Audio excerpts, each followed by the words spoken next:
Hey everyone, Happy New Year 2025.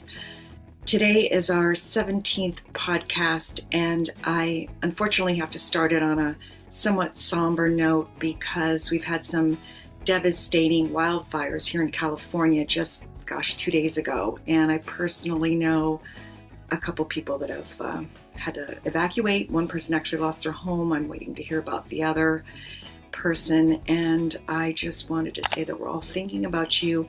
California has gone through a lot of things like earthquakes, other fires that I've actually personally been involved with, other fires as well, and other states like Hawaii had that horrible fire last year, and we're going to pull through this just like we always do.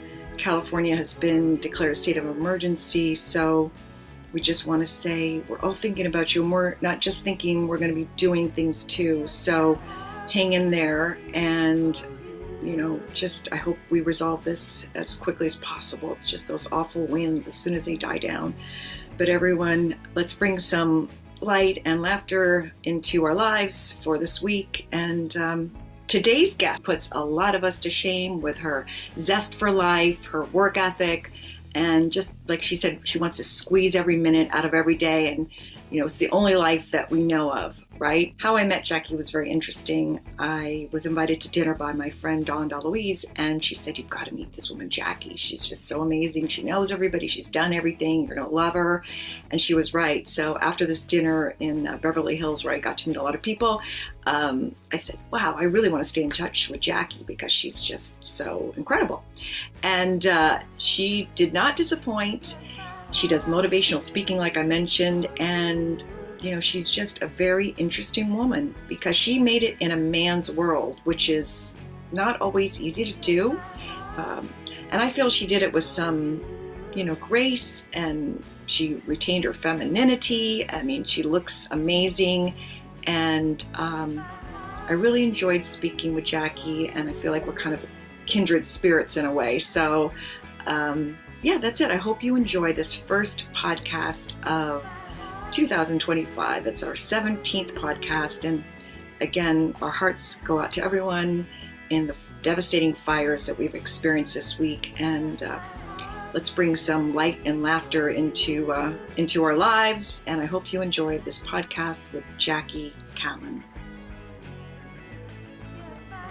Welcome to my podcast, where I'll be speaking with guests candidly about interesting topics. So join me on Candid with Kimbra. Today, my guest is Jackie Kallen, and this is the first podcast of 2025. So woo-woo! Happy New Year. Happy New Year. And I said on my last podcast, I said, we know this is going to be an interesting year no matter what. Right? Lots of adventures. We say that every year, don't we? The beginning of every new year, we go, oh my God, this is going to be the best year ever. Yeah, right? And we only hope because, that's all we can do is hope. And I am optimistic. I'm an optimistic person, which I think you probably are too. Oh, right? 100%. Yeah. I always say that time flies, but you're the pilot. So. And I've been looking at your Instagrams. I've been following Jackie on Instagram, and she always has these really optimistic posts, which I like those too because they're inspirational, right? Absolutely. And I do them for myself every day, but I hope other people will get something from it also, because how you start your day is so important. Mm-hmm. To get up with that attitude that today's going to be a great day, and, tune out the negativity. It's there, that we have rainy days. The sunny days are what make the rainy days okay. And so I think it's important to start every day with that positivity. And we have choices. I can choose to stay home and be miserable, feel bad, have a pity party, or I can get up and say, let's go, day. What do you got for me? And I'll show you what I got for you. Yeah, I've read before where people have said that, happiness is a choice. And I guess I believe that's true. I mean, like I said, I'm just an optimistic person anyway, but so maybe that's why I feel that way. I always look for the good. I try to be happy, naturally sometimes. I agree. They say happiness is an inside job. I find that to be true. You can't look to make you happy. it comes from inside. And then when you're happy, you make the people around you happy, and everything just seems to kind of gel. But it starts with you. That's so true. I mean, I know that's an old philosophy, some Buddhists believe that, and you just read about it in, self-help books all the time, but I definitely think it's true. Um, It is. I wanted to say that you are very inspirational. I know you hear that all the time because when I met you at that dinner in Beverly Hills, right? That was my first time meeting Jackie with a bunch of friends. And one of my girlfriends, Dawn, she said, you've got to have Jackie on your podcast because she's had this incredible life. And you have. I mean, I was doing a little bit of research on you, but it said you started off as a reporter. Is that true? I did. And it's interesting when a very ordinary person ends up having a very extraordinary life. Mm-hmm. And that's kind of what my path has been. I was a pretty typical little girl, nothing special. Mm-hmm. And I found out I could write. And that really is what set me onto the path that I ended up taking. Is I won a date with a rock star when I was very young, 13 years old. Wait, can you say which rock star it was? It was a guy named Ricky Nelson who was sort of a TV star. His parents had a TV show, and he was really popular at his day and age. Which, being that I'm so much older, a lot of people don't remember him. But he was kind of like the white bread version of Elvis. He was very popular. Had a lot of hit records. So I won a date with him by writing a letter. You had to write the winning letter. Mm-hmm. And so mine won, thank goodness. And it wasn't much of a date. I was only 13 and probably at my real gawky stage, but I was very talkative. I was like one of those little chatty Cathy kind of kids. And I just bombarded him with questions, what's it like living in LA, and what's it like being a rock star and having hit records, and why don't you take me with you? I'd love to live in LA, and tell me about your parents, and tell me. By the end of the night, he said, you should be a reporter. He said, you have absolutely no fear of anybody. I can see that. Mm-hmm. He said, and you have really great questions. He said, why don't you try being a reporter? And I took that to heart. And I started writing for my high school paper. Then I started writing for a local weekly. And it just took off from there. And my field was celebrities, because after I talked to him, I realized celebrities don't faze me. I didn't feel uncomfortable. I didn't feel like, wow, this is someone different than me. He was just somebody who had a different job. Mm-hmm. But I wasn't in any way intimidated. Mm-hmm. So that put me on the path of interviewing the Beatles and the Rolling Stones and Bob Dylan and Sonny and Cher and some of the icons of my early days, who people would still know today, obviously, but Tom Jones and Engelbert and Paul Anka and all the people that I interviewed during the 60s, 70s, 80s, Neil Diamond, all of them went on to be big stars, and we kind of maintained a relationship. So I learned from that, but you never burn a bridge. That if you make a friend, you keep a friend. If you make a contact, you keep that contact. And that just opened up so many doors for me. And I realized once a friend, always a friend. And that's just helped me to build a huge world of friends that I've accumulated. It's like a tapestry. You add splash here, a splash there. And as the years go by, it gets brighter and more interesting and more textured. And that's been my journey. That after I met him, Ricky, and we had that little interlude, 20 years later, I actually ended up interviewing him when he was already a star. And by that time, he was entertaining at nightclubs and things. And I reminded him of how we had met. And it was so ironic that here I actually was what he predicted that I would be as a reporter. Right. And then 20 years after that, he had two sons that formed a singing group. My boys were on a cruise. They met his boys, told them the story of how their dad had influenced my career. Mm-hmm. And then they all became friends. And so it's interesting how the people that you meet come back into your life in different ways. It's really fascinating, I think. it was kind of kismet that he put you on this career trajectory, right? He You know, did. that's amazing. Yeah, because I was reading about that on your Wikipedia that you interviewed the Rolling Stones and everybody, people that Yes. I still listen to. Um, so now let me ask you. We'll go back a little bit. Now, eventually, you get into the whole boxing, managing boxers, right? But your That family, was, that was I was way to later. say, that was kind of crazy. I know you were going to ask how that happened. Everybody Yeah, goes, how did you go from journalism to right, sports like that? right. And actually, what happened was one of the sports writers was out sick at our paper. I was at a daily paper, and they asked me if I would go and interview this baseball player. And I went, sure. It wasn't a big stretch for me because I had a brother. My dad was one of three brothers. My husband was one of four brothers. I'd been around guys forever. Hmm. So sports, gambling, cars, they were all part of my life. So, not being strictly a girly girl, I could go back and forth with guys, girls, whatever. So, I Sure. went and got the interview, turned out really good. And they said, would you like to continue covering sports? And I went, sure, as long as I can continue doing my celebrities, I'll Hmm. add sports to it. Hmm. And that's how I ended interviewing a boxer, fell in love with the sport. I thought it was fascinating. One man against another. And, Hmm. the fact that they could go in there with intentions of hurting each other. And then at the end of the fight, come out and hug and say, hey, great fight. I was like, you just tried to kill him. Like, And now yeah, you're hugging him. The sportsmanship. dichotomy of that was really interesting to me. Yeah, And so I ended up being a publicist for fighters and did that for 10 years. And then I said, I think I could be a manager. I could take a fighter all the way to a title. I want to try it.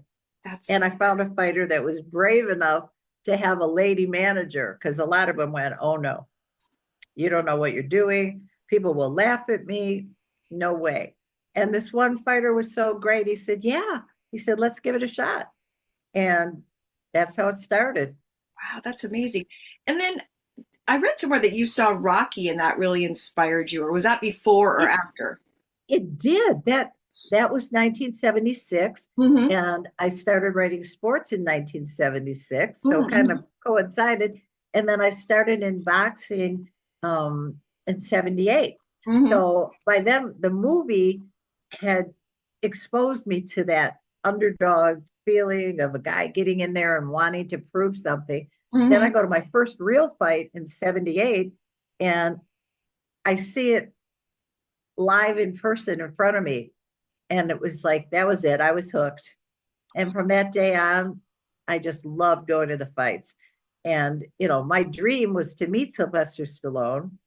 And I ended up meeting him in 1980 and, ending up being friends. It's been, 44 years. We did a TV show together. And he's just one of my favorite people on the planet.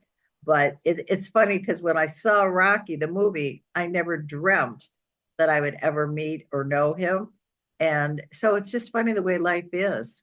Yeah, I mean that's wow, that's so interesting. So did you keep still interviewing the celebrities, or did I you? did. Mhm. Yeah, I did. I did both, probably for another 10 years or so. Hmm. And then in the late 90s, it was when I was really busy with fighting, and it was hard to do both. Hmm. And I was making most of my money through boxing, and I had my own gym, and there was a lot going on. And so I thought I'd already interviewed everybody at presidents and Elvis and Frank Sinatra and Michael Jackson and so many people that I had admired, that I thought now it's time to focus on the boxing 100%.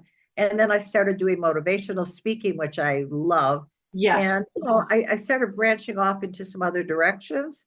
And but writing has always been, my first love. That's why I've written books. I know. I And noticed you wrote at least two books, or maybe it's more, right? yeah, no, I've written two, and there's one being written about me that's an authorized biography. We'll see how that turns out.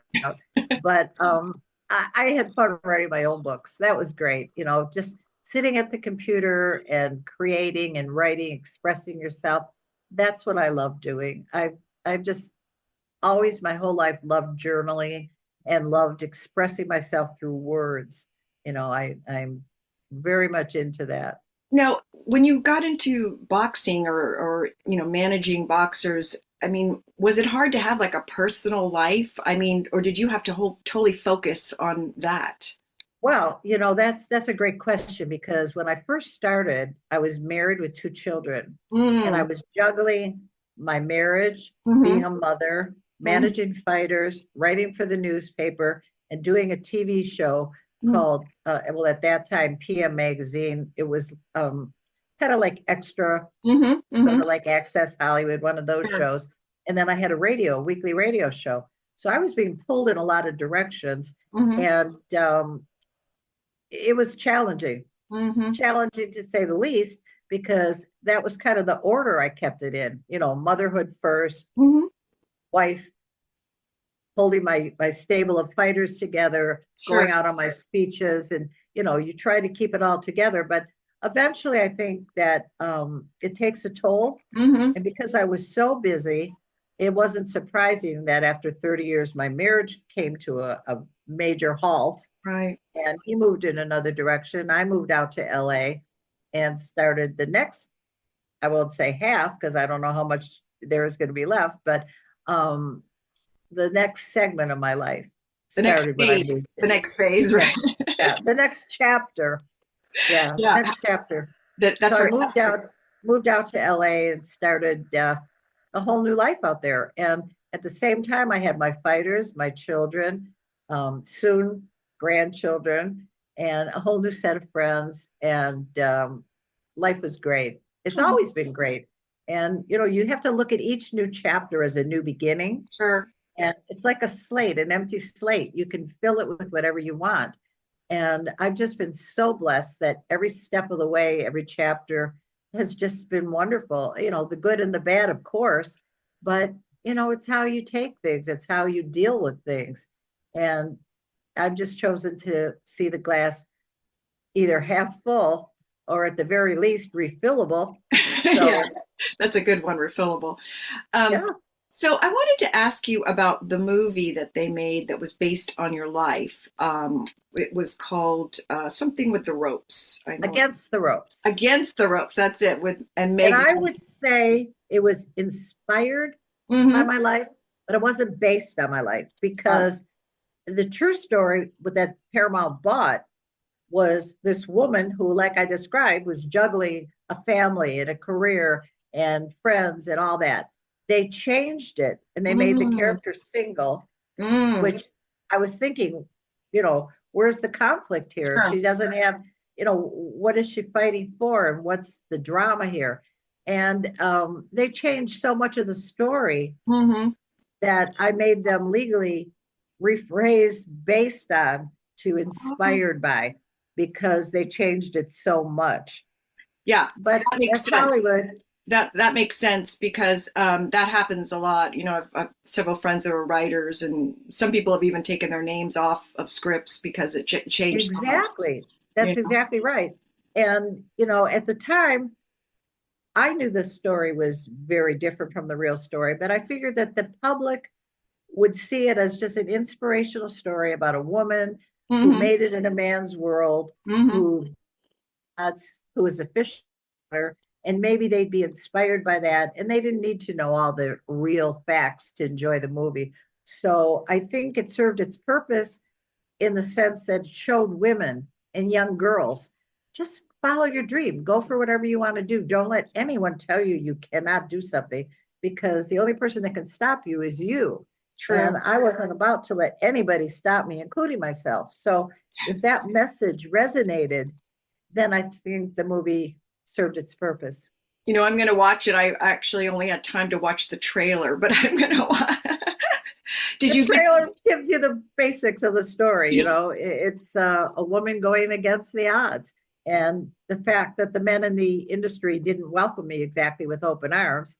Yeah. And but that's the way it is in any situation. When you're in the minority and you're kind of out of your element, people Hmm. don't always accept you right away. Hmm. And that's just part of life, and you True. can accept that and walk away, or you can say, I'm here whether you like it or not. So get used to me or don't, but that's on you. And that was kind of my attitude. I love what I'm doing and I'm going to continue doing it.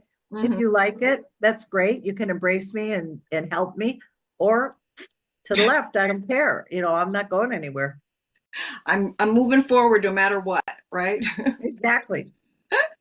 Um, Straight ahead. did you get to go on the set when they were doing the movie, or did you stay away? Well, that's a really interesting story because I was set to go on the to location, which was in Toronto, Mm-hmm. and the day before I was leaving, I ended up in the hospital No. getting my first heart stent. Very Mm. suddenly, had 95% blockage, and they wouldn't let me fly. As a matter of fact, they wouldn't let me do anything but get in the hospital and get that stent put in.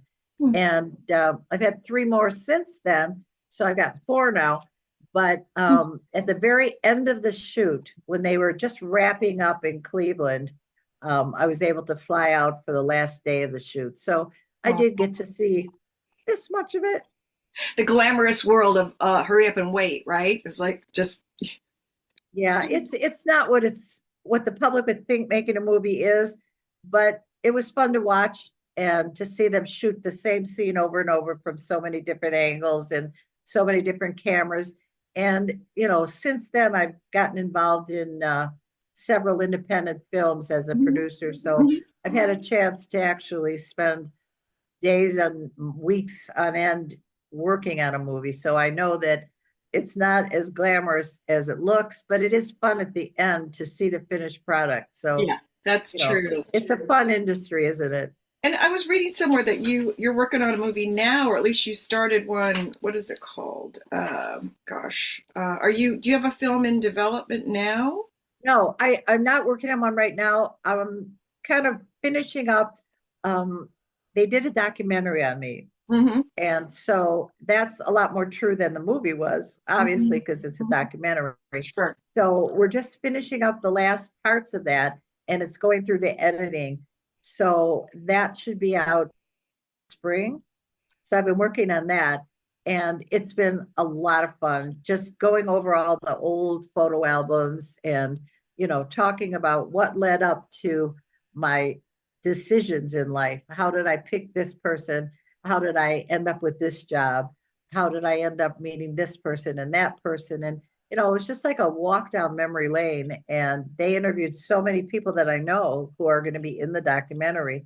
So it was very satisfying. I enjoyed it and hope it comes out good. Do you know what the name of it is yet? I Or don't know that it has a name yet. It's kind of a work in progress. So gotcha. So we don't know where it'll be shown just yet. I know they're going to submit it to the film festivals and things like that. And where it ends up is where it ends up. I just go for the ride in life, wherever it takes me. And it's sometimes fun not knowing because then you have surprises along the way. That's So true too, because sometimes when you're anticipating things and then if it doesn't happen, then you get disappointed. exactly, that's exactly right. You Yeah, know, don't plan on anything and just go for the ride. I know. I mean, who would have thought that you're from Detroit, right? Aren't you from Detroit? Yes, Yeah. And you said you just grew up in kind of an average, normal family, right? Nobody was in sports or show business, right? not at all. Nobody was doing anything different and extraordinary, just regular family. And I had a younger brother. I do have a younger brother, 4 years younger. Hmm. And he's my only sibling, and we're very, very close. He's like, I just had lunch with him yesterday. He's like my bestie. Oh, And, the friends that I've made along the way, all the way back to grade school, high school, college, are still my friends. And I've just added along the way different people I've met in different ways, in sure. different places. And I think that's the beauty of life is the people that you bring into your life. They enrich you so much because everybody brings their own perspective, their own background. Um, I just love in my case the diversity of all the people in my life because they come from so many different backgrounds.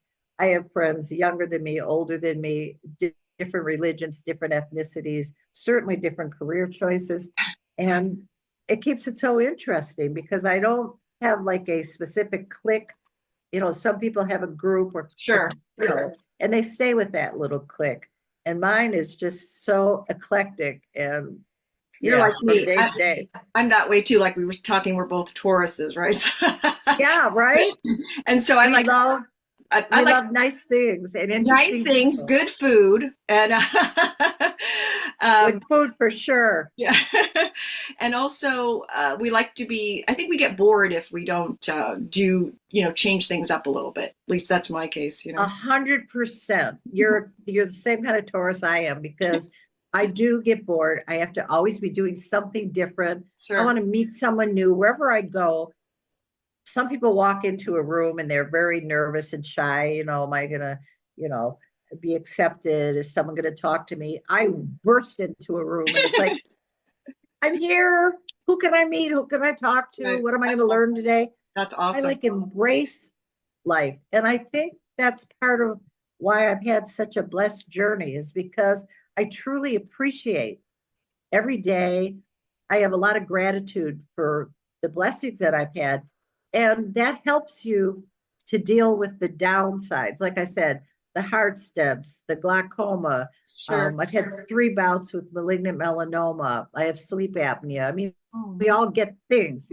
sure. And I just roll with the punches, like they say in boxing. Just keep on going. And, it's hard to hit a moving target. So I just keep moving. Now, Jackie, are you still managing now? Are you still managing? Yes, Oh, I great. am. I have a fighter, Quan Williams, who is 25 fights, no losses. He's doing great, and hopefully he'll fight for a title in 2025. I have Sam Rizzo. He's got only one loss, and he avenged it. We went back and got that same guy the next fight, and he beat him. So he's doing really great too. He's out of Detroit. Quan's out of Connecticut. And I just love what I do. When you can take a young fighter and mold them and build them and pick all the right fights for them and get them all the way to a title fight, it's exhilarating. It's like being an idol maker. You create a star.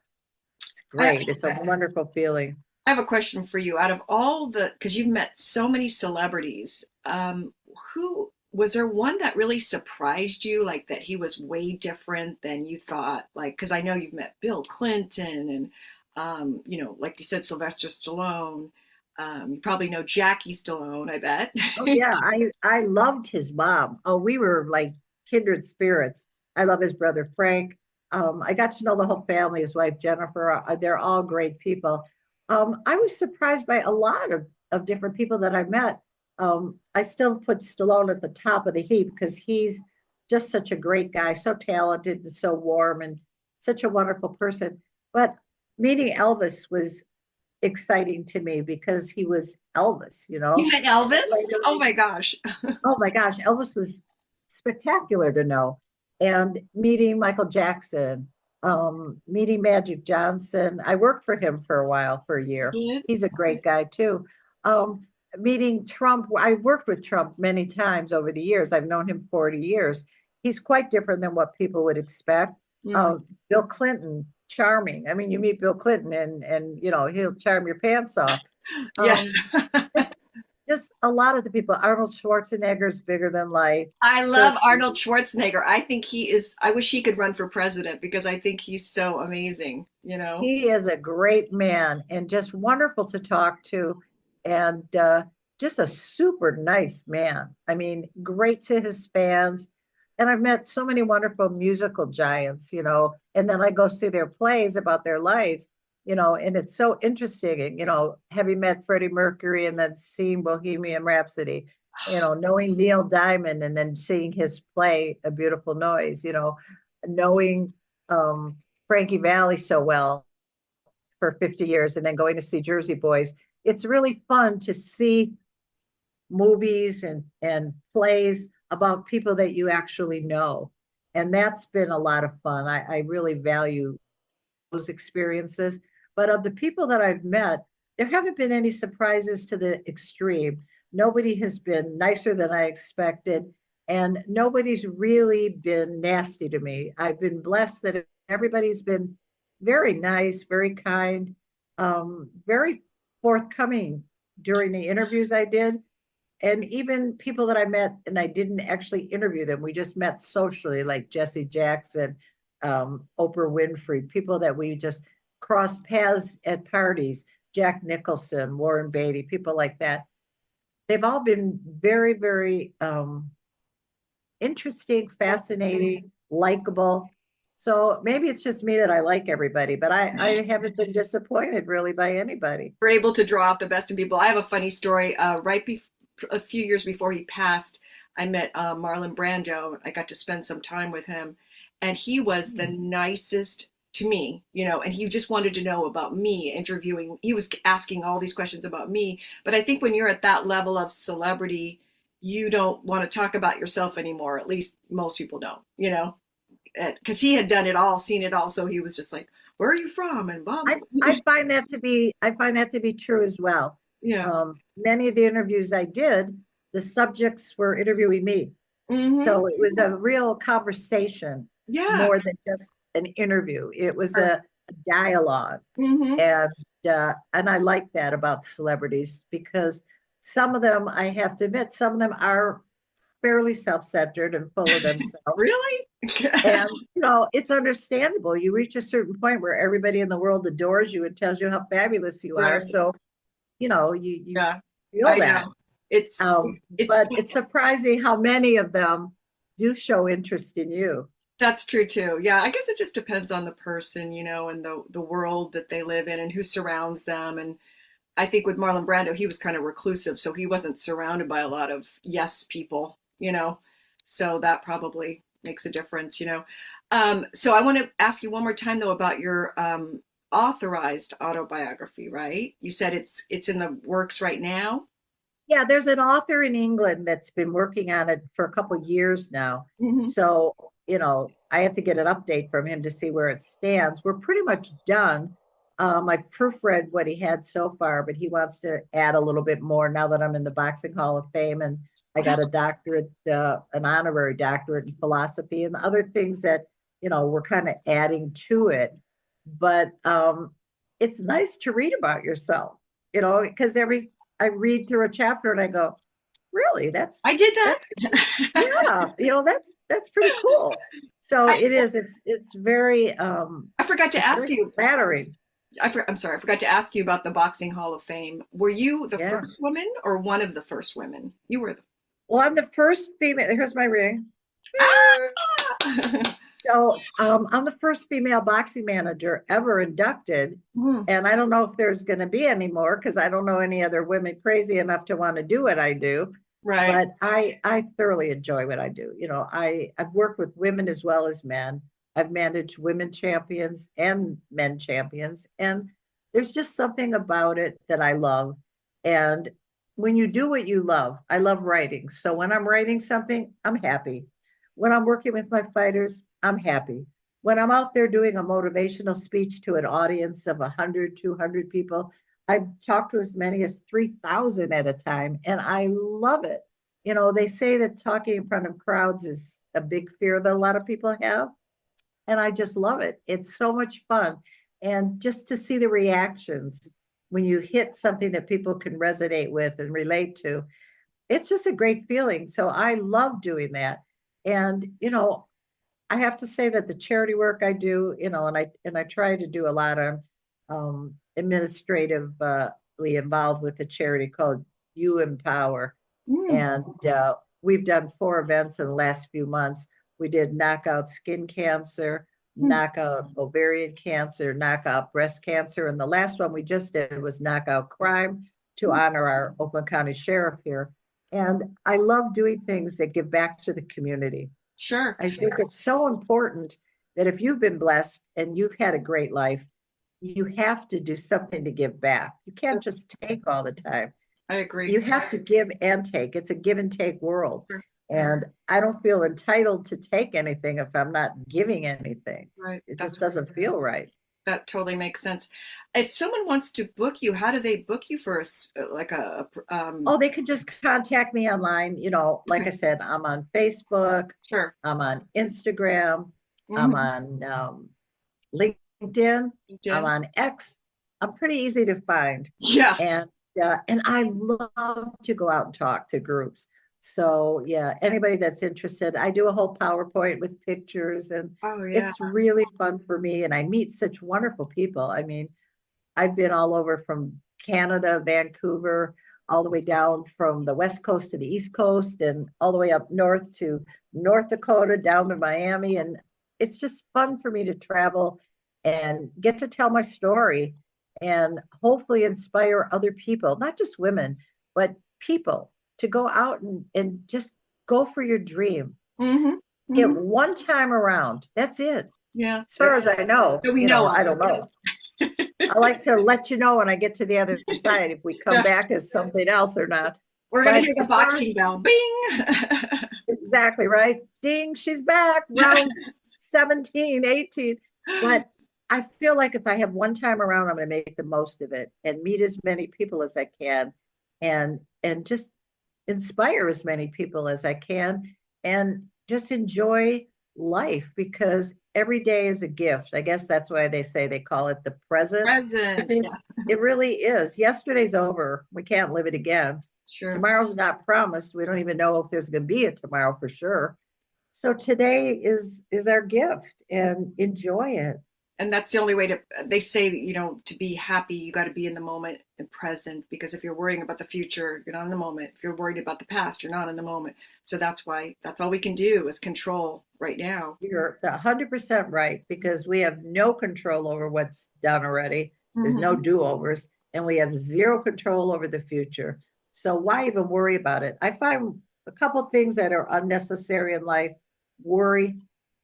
I don't worry about things because if I can't control it, I don't want to waste my time thinking about something that I have no control over it. Mm-hmm. Jealousy, envy, those are things that I don't allow in my life. I don't have any envy or jealousy of anybody. I want everybody in this world to do well. Mm-hmm. We're all in it together. I'm happy with my life. I don't want anyone else's. I think that, gossip is bad. We don't need to talk about each other. We can talk about things. We can talk about current events. We can talk about movies. There's so many things. We don't have to talk about each other. That's not necessary. So I've learned to live my life without a lot of those negative influences, and try to focus on the more positive things, and it really works. For sure. Well, I want to encourage everyone to follow you on Instagram, X, LinkedIn, because you've got so many things coming out. This is like your new chapter. You've the best, corny, the best is yet to come. I hope so, because that's the way it's been so far. Right. Every year is topped the year before, and every day is better than yesterday, and tomorrow hopefully will be better than today. And like you said at the beginning, it's about attitude. It's about how we look at life, how we look at ourselves, how we look at our friends, how we place ourselves in this big, huge world. Because we're all little grains of sand when you think about it on a huge, big beach. And yet every one of us are important. You need all those grains to make the sand the way it is. So whether you own the restaurant or you're the valet driver, whether you're the cook, whether you're the wait person, everybody has a job, a function, and we all fit in together and interact together. And that's what makes it so beautiful. That's so true. I mean, that's good advice for people just starting the workforce now too, because, it seems like sometimes people now, they want to get to the top right away, but you got to learn things along the way. That's happened to me when I was starting out. Little jobs, you learn so much till you get to the top, just make the best out of every job that you have, Well, you're right. It took me 10 years of being a publicist and a boxing writer before I became a manager. 10 years was like a college education. I learned how to wrap hands. I learned how to stop cuts. I learned how to find the right opponent at the right time for a fighter. I learned how to negotiate contracts. I learned so much. Wow. And preparation is very important. You can't just jump into something and think I'm going to be the president of the company. Right. You have to start in the mailroom. You have to walk around handing out mail, and then you get a promotion and another promotion. Before you know it, you rise, and you might be president of the company. But you have to start somewhere. I think it's better to know, even if you're at the top, I think it's good to know how to do all the job. Not that you're going to do all you have to. Oh, yeah. absolutely. I'm 100% believer of that. You have to know everything, whatever business you're in, you better know every aspect of it. Sure. I agree. Well, Jackie, I know you have dinner plans this evening, so I'm going to let you go because you are the socialite that I know you are. I just like to stay busy. Yeah. I'm just like one of those little social people. I like to go and visit with people and go out to eat and try new places and go to movies and go to concerts. And I just want to get I squeeze every day. How much can I get out of today? I know, right? Because like you said, this is the only life that we know about just yet. So you might as well get the most out of it. And I hope next time you're in Beverly Hills, you'll do another little dinner party. You're on the list now. Yay, I'm on the list. You're on the list, girl. So whenever I'm in town, you're going to get that phone call. Let's go. Thank you. Thank you so much. I'm so glad that I met you that night with Dawn and Lisa Woodward. She's so very nice. She invites me. She's so great. And you got to meet James Toney, who is my former champion. Yes. He's an amazing guy. Very sweet. World champion. Very sweet. Yeah. He is great. What's a lot of fun. It was a great meal. And I got to meet you. So it was a winner all the way around. It was a winning night. Thank you so much. Thank you for coming on the podcast. And a happy 2025 to everybody. It's going to be a knockout year. Yeah. Look Jackie up. You will not be disappointed. All right. Thanks. Thank you so much. Have a great night. You too. Bye-bye. Bye.